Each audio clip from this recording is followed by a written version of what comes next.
네, 오늘 경제라이브는 이 미국의 셧다운 종료 이 소식 얘기부터 하도록 하겠습니다. 강민욱 고려대 경제학과 교수, 황용식 세종대 경영학부 교수 나오셨습니다. 어서 오세요. 안녕하십니까? 안녕하세요. 네, 셧다운이 드디어 끝났습니다. 사상 최대의 기간이었습니다. 43일. 그동안 미국 내 혼란 상당했었죠. 예, 그렇습니다. 이 셧다운이 됨으로써 행정부가 많은 일을 하지 못했죠. 하지만 이것이 이제 43일간 지속이 됐습니다. 네. 이것이 사상 최대라는 것인데 결국 이것이 해결은 됐습니다. 근데 해결이 됐다고 미국의 문제가 끝난 것은 아닙니다.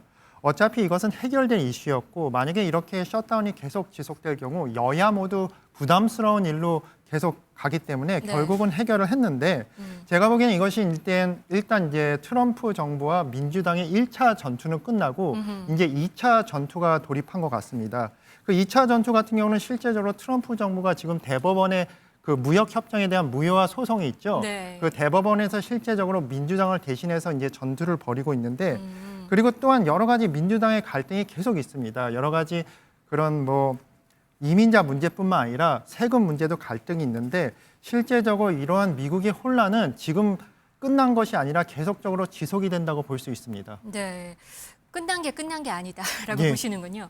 그럼 이제 이렇게 되면 경제 지표들도 미국에서 이제 발표가 될 거고요. 그동안 그것도 스탑이 돼 있었잖아요. 예. 그러면 그게 미국 경제에도 영향을 어떻게 미칠 거고, 그러면 또 우리나라에 또 영향이 있을 것 같은데 이건 어떻게 보세요? 예, 맞습니다. 실제적으로 이제 미국 경제 지표가 어떻게 나옴에 따라 여러 가지 주가나 환율이 이제 영향을 받는 건데 우리나라 같은 경우는 이제 무역 중심 그리고 수출 주도형 국가 그리고 미국에 대한 경제 의존도가 상당히 높은 나라입니다. 네. 그래서 상당히 안타까운 현실은 미국에 악재가 있으면 미국의 달러 가치가 내려가야지 정상인데 달러 가치가 내려가는 것보다 우리나라의 원화 가치가 더 내려가는 것이 현실인 것 네. 같습니다. 그래서 여러 가지 지표가 발표가 될 텐데 이제 만약에 미국의 고용 지표가 안 좋다고 하면 미국 자체한테도 주가에 안 좋은 영향을 미치지만 한국의 환율과 주가에 더 큰 영향을 미칠 것 같습니다. 네. 또 아직까지 이제 AI 버블 문제도 해결된 게 아니라서 결론이 난 게 아니라서 아직까지 대한민국엔 계속 어렵다고 볼 수 있습니다. 네.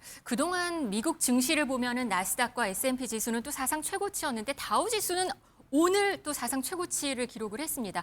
이 이유는 이 셧다운 종료 기대감이 반영됐다는 얘기가 있거든요. 다우존스 지수에 한번 지금쯤 우리가 관심을 가져볼 만하다 이런 얘기도 있어요. 그런가요? 그렇죠. 그래서 그동안 이제 우리 이 서학개미들이라고 그러죠. 그 많이 이제 기술주 중심으로 나스닥이라든지 그런 데 이제 많이 투자를 해서 관심을 가졌는데 이번에 이제 셧다운이 종료되는 기대감에 따라서 실제로 이 다우존스가 상승했습니다.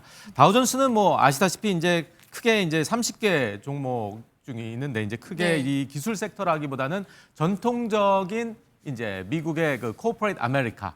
그래서 우리가 아는 뭐 골드만삭스라든지 또 마이크로소프트도 이제 전통적인 이제 기술주죠. 네. 그다음에 이제 맥도날드 뭐 이런 회사들이 있죠.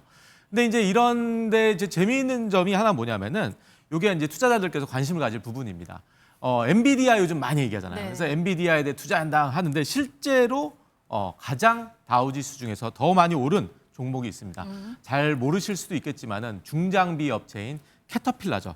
캐터필라 같은 경우가 우량주로서 이제 오랫동안 했는데 연초 대비 한 56% 상승을 했어요. 그건 왜 그런 거예요? 그게 이제 어떻게 보면은 이 아까 교수님께서도 말씀하신 그 AI 기술주들의 어떤 버블에 대한 어떤 회의감 그리고 너무나도 이제 거품이 꼈다라는 그런 인식에서 이제 전통적인 컨벤셔널한 일반주들 다우존스에 편입된 그런 데다 이제 투자를 하겠다라는 거기도 어떤 그러니까 실제로 관심이 그쪽으로 가긴 한 거군요. 그렇죠. 그래서 아까 이제 말씀드렸던 게 이제 56% 캐터필라가 상승했는데 실제로 네. 엔비디아 같은 경우는 44%. 그러니까 실제로 엔비디아보다는 더 캐터필라가 높게 상승해서 이번에 이 다우존스의 움직임이 좀 우리 서학개미들한테 많은 좀 관심을 가질 수 있지 않을까 생각을 듭니다. 네.